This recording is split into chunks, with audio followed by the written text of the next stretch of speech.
The moment you need her, you've already lost her. Marcus sat on the edge of his bed, motionless, the glow of his phone painting pale blue across his face in the dark. Outside, the rain whispered against the window, steady, indifferent. His thumb hovered over the screen, refreshing a thread that hadn't changed in hours. No reply, just silence, a silence that echoed far louder than any rejection. She hadn't blocked him, not technically, but he could feel the distance like an invisible wall, the kind that didn't stop you from seeing through, only from stepping through. He scrolled up the conversation again, rereading words he already knew by heart. Her last message was brief, vague. "I just need space."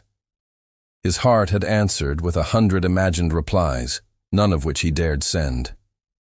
And yet here he was, still checking, still hoping, still kneeling at the altar of her attention, offering fragments of dignity for the chance she might look again. A message once meant power. It meant she was still listening. But now, every minute of silence drained him more than words ever could. He remembered how it started. Her laughter, the shared glances, the way she had once leaned into his world like she was ready to stay. Back then, he didn't have to try. He didn't wait for texts. He didn't measure his worth by response time. He simply lived, and somehow, that had drawn her closer. But slowly, without warning, the polarity shifted. He stopped leading. He began orbiting. And that's when it began to unravel. A flash of her Instagram story lit the screen. She was out tonight. Somewhere warm, somewhere glowing. He imagined the table, the candles, the people who weren't him. It stung, that mental picture. Not because she had moved on, but because he hadn't. Because her silence held him hostage more than her words ever did. He set the phone down again, face up, the screen fading to black. Then, almost instinctively, picked it back up. The loop was tight, suffocating. He wasn't living. He was waiting. Waiting for a sign. Waiting for permission to feel okay. And in that waiting, something broke. It wasn't loud. It wasn't cinematic. Just a thought, simple and sharp. What if this isn't love? What if this is dependency in disguise? He stood and walked to the window. The city shimmered in the rain, unfazed by his inner storm. The room felt colder now, not from the temperature, but from clarity. He realized he'd handed her a power she never asked for, the power to define him. That wasn't her fault. It was his offering. Every anxious text, every over-explained feeling, every breath held between read receipts. He'd made her his compass. And now, without her, he was lost. But he didn't have to be. He turned back to the bed. The phone buzzed. His breath caught. But it was a notification from a news app. Irrelevant. He exhaled. Slow. He sat again. The room hadn't changed. But something inside him had. Maybe not much, but enough. He looked at the phone, the object of his obsession, lying silent and still. Then, slowly, deliberately, he reached for it. This time not to check, not to refresh, but to turn it over. He finally turns the phone face down and whispers, "I can't live like this." Every second spent analyzing her is stolen from your own growth. The alarm cracked through the stillness at 4:58 a.m. No snooze, no hesitation. Marcus sat up, feet to the floor, eyes blank but steady. The phone was still face down on the nightstand, untouched since last night. He didn't flip it. He didn't check anything. That was yesterday's instinct. Today began with silence. He dressed in layers, pulled on an old hoodie, and stepped out into the breath of dawn. The air was crisp, the sky a muted charcoal. The city hadn't woken yet. Only the machines and the madmen were alive this early. He walked to the gym in near darkness, boots echoing faintly on wet pavement. It was the kind of hour when everything felt pure, before distraction, before noise. The gym lights flickered on as he pushed through the door. No music, just the dull hum of fluorescent tubes and the scent of metal and chalk. Behind the desk, An old man with a mop nodded once and kept cleaning. No words exchanged. No approval sought. That, Marcus thought, was a kind of peace, too. He stood in front of the mirror, eyes scanning the reflection. He didn't like what he saw, not physically. It wasn't about the body. It was the posture, the slouch, the hesitation in his own gaze. He looked like someone waiting for something. He picked up a dumbbell. 1 rep. Then another. Muscles complained, wrists trembled. But with each motion, he felt something uncoil. Not pride, not confidence. Just movement. Just doing. For the first time in weeks, his body was acting before his brain had a chance to spiral. Sweat broke across his brow. The hoodie clung to his back. He welcomed the burn. It was honest, immediate. It didn't ask him to be charming or clever or agreeable. It just asked him to show up. He moved through the sets in silence, the clank of iron his only company. Somewhere between deadlifts and shoulder presses, a strange thought emerged. This has nothing to do with her. And it didn't. This pain, this effort, it wasn't punishment. It was reclamation, a slow, deliberate return to self. Every drop of sweat carved a small line between who he was and who he was becoming. By 6:12, the gym had begun to stir. Others arrived, headphones in, hoodies up. Marcus stayed for 2 more sets, then cleaned his bench, nodded to the old man again, and stepped back out into the morning. The sky had lightened to a soft steel blue. The city was stretching awake, but he wasn't rushing to meet it. For once, he didn't check his phone the second he stepped outside. His hands stayed in his pockets. His spine felt taller. At home, the routine continued. Cold shower, plain breakfast. He opened his notebook, wrote 3 lines. I do not need her reply. I do not need her presence. I need my own respect. Then he placed the pen down and stared at the page. His handwriting looked unfamiliar, firmer, less shaky. He flipped back a few pages, scanning the old entries. They were drenched in questions. Why did she pull away? What did I do wrong? Should I text one more time? He smiled faintly. The questions felt foreign now, not because he had all the answers, but because he no longer believed the answers would set him free. He stood, walked to the kitchen, and drank a full glass of water. Simple things, done with presence. That's what this new life would be built on. Not performances, not desperation. Just structure, just motion. His phone buzzed once on the table. Reflex made his eyes dart toward it, but his feet didn't move. He let it sit, unopened, undemanding. Instead, he returned to the notebook. He wrote 1 more sentence. The mission is mine again. And with that, he picked up his phone. Not to scroll, not to stare, but to act. His fingers moved with quiet resolve as he opened the message thread that had become his prison. He tapped and held it. Delete conversation? He didn't hesitate. He deletes the last thread of messages and doesn't look back. Discipline yourself so deeply that pain becomes your teacher, not your enemy. The candle flickered in the corner, casting slow shadows across the bare walls of Marcus's apartment. It was nearly midnight. The world outside buzzed with Friday night life, music, laughter, the occasional burst of tires on wet pavement. But inside, there was only stillness. Marcus sat cross-legged on the floor, eyes closed, palms open. His breath moved in deliberate rhythm, slow inhale, slower release. Each breath a tether, each exhale a subtle retreat from the chaos in his mind. The room was warm, but his skin was cool with discipline. It was the 3rd night in a row he chose this. No screens, no music, no dopamine. Just a candle. Just a journal. Just the fire inside, burning everything that begged to escape. Earlier that day, her name had surfaced again. Not in his inbox, but on his feed. Her profile tagged in a story from someone he didn't know.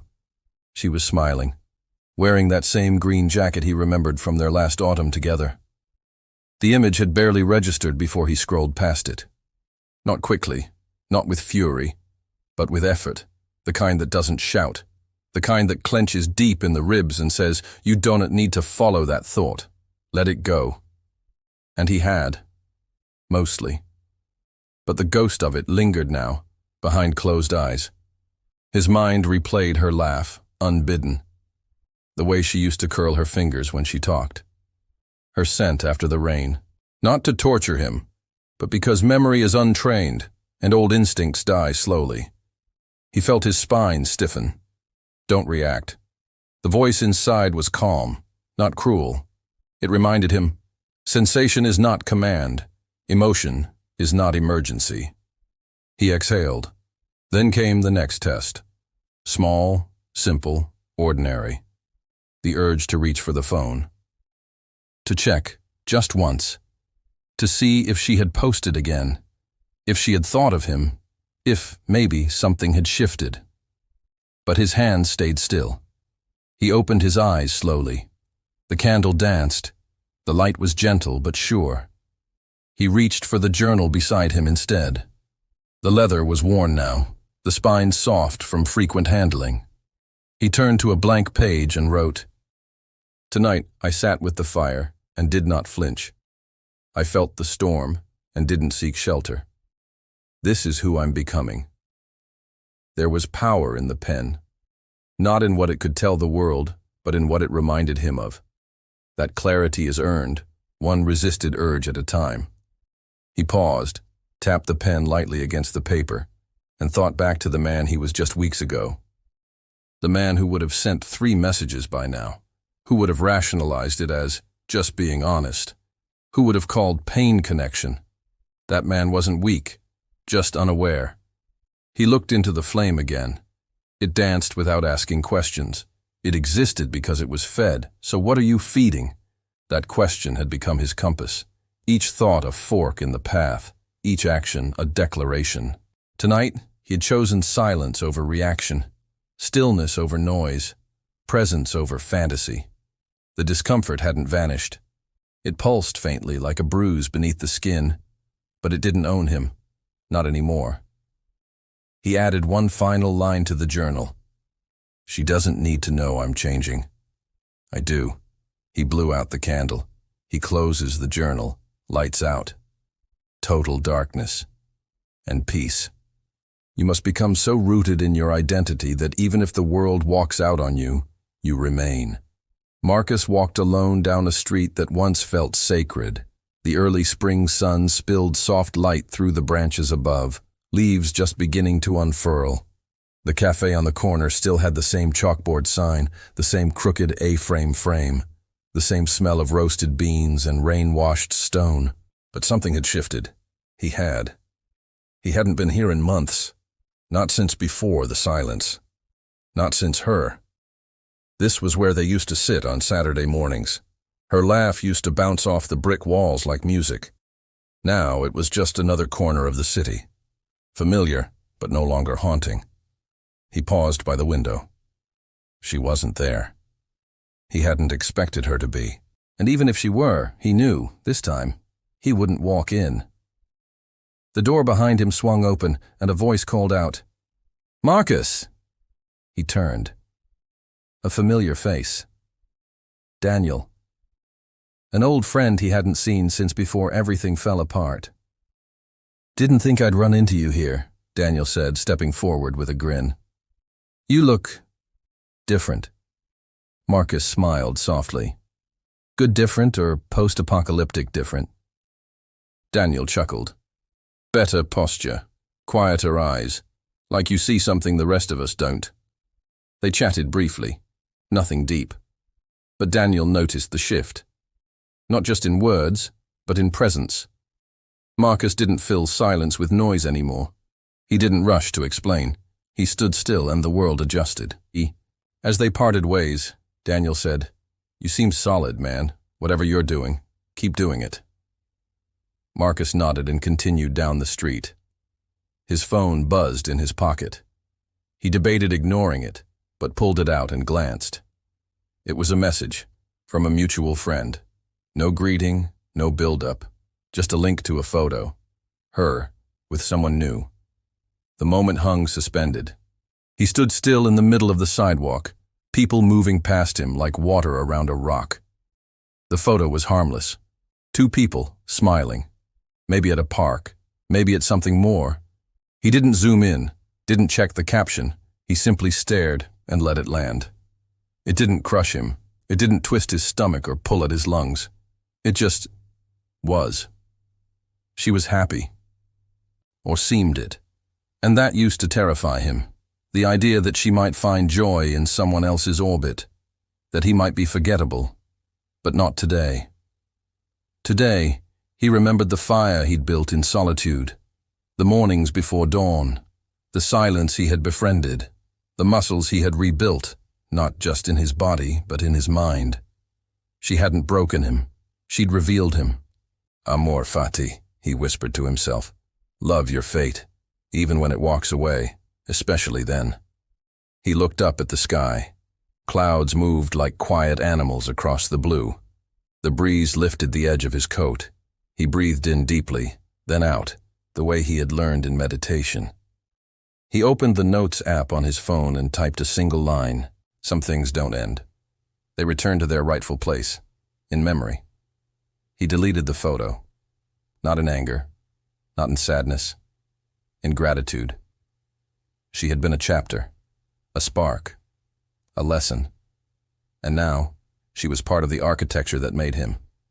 He crossed the street toward a small bookstore, the bell above the door chiming softly. As he entered, a sense of lightness followed. Not escape, but evolution. Later that evening, back in his apartment, he returned to the journal. The candle lit once more, the page crisp and white. Today, I found peace in her absence. Today, I remembered I was never lacking. Today, I didn't just let go. I let be. He closed the book and stood by the window, watching the sky fade to lavender. He smiles. Let her be happy. I've got work to do. Frame isn't about control. It's about direction. The cafe was busier than Marcus remembered. Glassware chimed faintly beneath the murmur of conversations, laughter from the far corner, the hiss of milk steaming.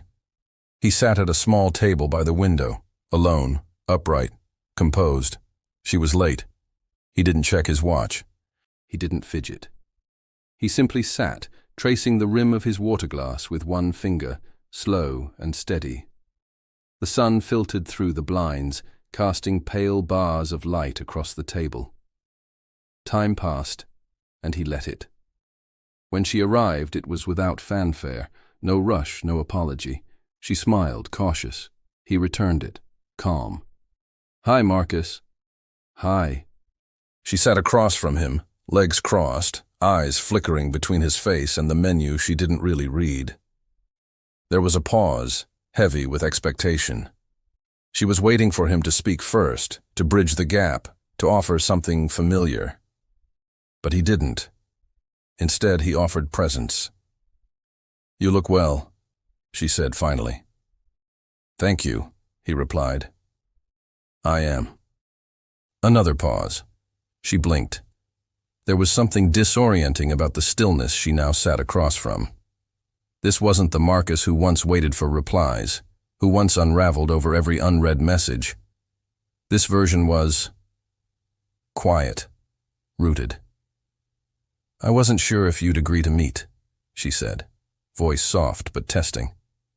I did, he said plainly, because I'm not afraid of discomfort anymore. She flinched almost imperceptibly, then straightened. I've been thinking a lot. About us. About how things ended. He nodded but didn't interrupt. I wasn't fair to you, she added, and I miss talking. There it was. The door she'd left ajar, just enough to see if he'd step through. The old Marcus might have.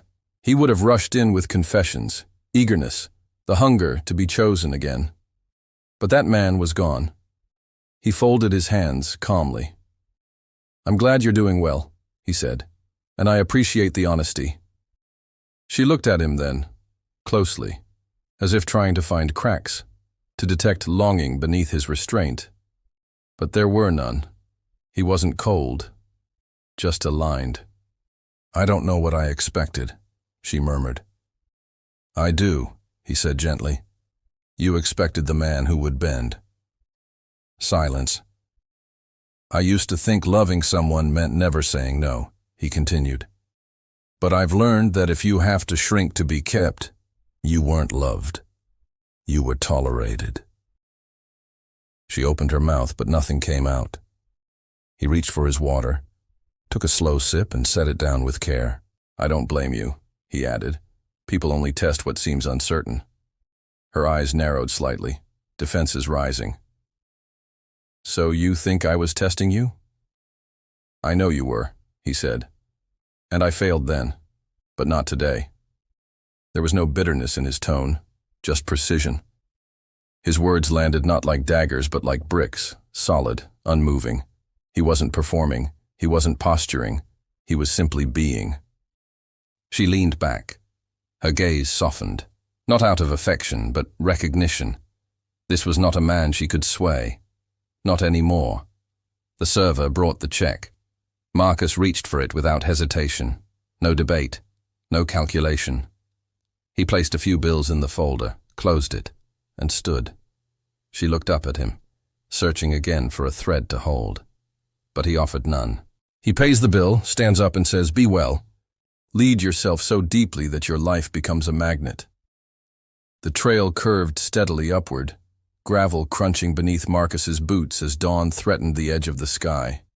No phone, no music, just breath, just motion, just the whisper of wind through pine.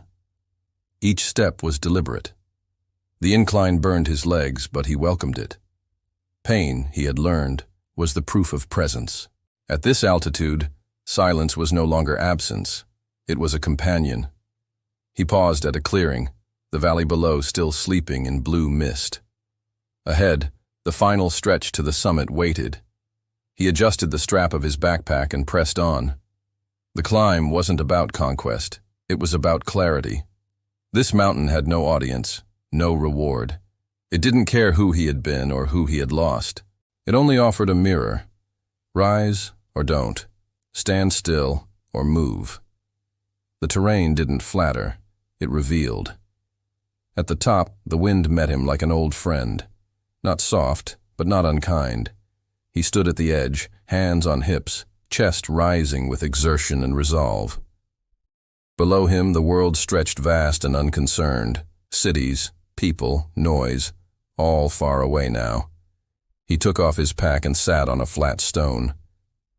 From its side pocket, he pulled the old journal. The leather had stiffened from the cold, but it opened willingly. He flipped past old entries, confessions, questions, vows. He stopped at a blank page and wrote, "There is no more chasing. There is only walking true." The pen paused. Stillness isn't weakness. It's signal. It tells the world, I am not waiting to be chosen. Another breath, another line. She may never return. But I already did. The sun finally broke the horizon. Light spilled across his face. No trumpets, no applause, just the quiet arrival of day. He let the journal rest beside him and stared outward, unblinking. He didn't need anyone to see this moment. It wasn't for her, it wasn't for them. It was for the man who had once begged for attention and now craved only alignment. Below, the world would wake soon. Notifications would buzz. Voices would fill rooms. But none of it reached here. And even if it did, it could not shake him. Stillness was no longer a pause between moments. It was the moment. He could have checked his phone, could have scrolled, could have sent a message just to say he was doing well. But he didn't. He didn't need her to know. He didn't need her at all. And that, he realized, was the freedom he had always searched for. Not in her arms, not in her gaze, but in his own reflection. He looked down at his boots, scuffed and steady, then up, toward the sky. He closes his eyes and breathes. The mountain does not move. The wind settled into a hush as the sun rose higher, painting the mountaintop in quiet gold. Marcus remained still, The silence not empty, but full, with certainty, with presence. True power, he had learned, wasn't in being followed. It was in walking so clearly that the path followed you. Even in stillness, strength endures. And perhaps today, whether on a mountain or in the middle of your ordinary life, you'll remember, you were never here to chase what runs, but to become so deeply rooted even the wind learns to move around you.